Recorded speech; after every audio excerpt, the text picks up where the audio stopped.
Nineveh. That was a long way away. Jonah felt scared. He didn't want to go. This is a much better idea. Jonah decided to run away.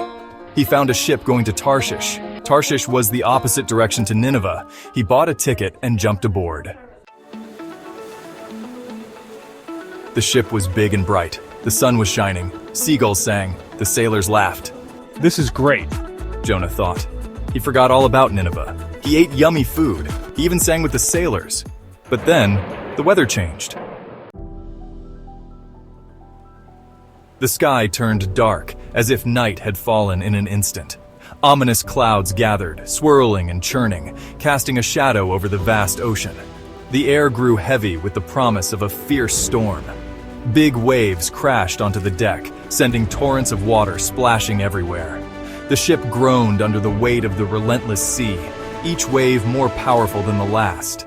The wind howled like a grumpy giant, its fierce gusts tearing through the sails and whipping the sea into a frenzy. It was a deafening roar, a sound that filled the sailors with dread. The ship tossed and turned, battling the rough seas with all its might.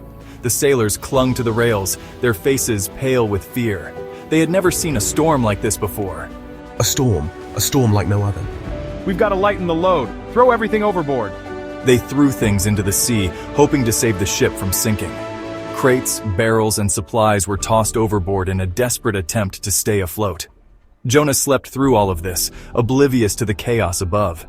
He was down below in the ship's hold, resting peacefully as the storm raged on. He was down below in the ship's hold, unaware of the danger that threatened to engulf them all. The sailors ran below deck, their hearts pounding with fear. They needed to wake Jonah, to tell him of the peril they were in. Wake up, Jonah. Help us! We need your help. The ship's going to sink. We can't hold on much longer. What do you mean? Jonah, God is angry with me because I ran away. I disobeyed his command to go to Nineveh. Throw me overboard and the storm will stop. It's the only way to save the ship and everyone on it. But we can't just throw you into the sea. It's too dangerous and you might drown. The sailors didn't want to throw Jonah into the sea. They were afraid for his life and their own.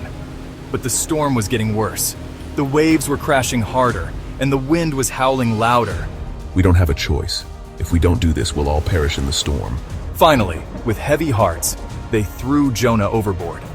The moment he hit the water, the storm began to subside. The sea was calm again. The clouds parted, and the sun began to shine. But where's Jonah? Did he survive the fall into the sea? A giant fish swam by. It saw Jonah struggling in the water. It opened its big mouth wide. Fish gulp! Jonah was swallowed whole. And so began Jonah's incredible journey inside the belly of the giant fish. Jonah was in the fish's belly. It was a place unlike any other, a dark, cavernous space that felt both endless and suffocating. The walls were slimy, and the air was thick with the smell of the sea and decay. It was dark and smelly. Jonah was scared. He could hear the muffled sounds of the ocean outside. But inside, it was eerily quiet except for the occasional groan of the giant fish.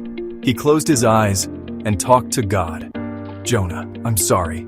He felt a deep sense of regret for not listening to God's command. His heart was heavy with guilt. I will go to Nineveh. Please help me. Jonah promised to fulfill his mission if given another chance.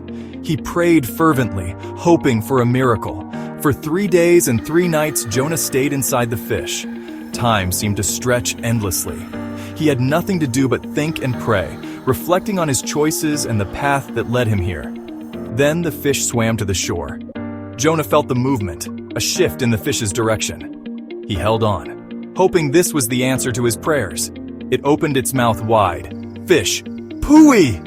With a great heave, the fish expelled Jonah, sending him tumbling onto the beach. Out popped Jonah onto the sand. He was covered in slime and gasping for fresh air, but he was alive and free. Jonah went straight to Nineveh. He didn't waste any time. He knew what he had to do and was determined to make things right.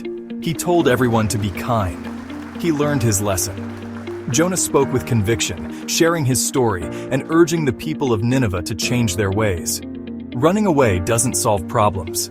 The end. Jonah realized that facing his fears and responsibilities was the true path to redemption.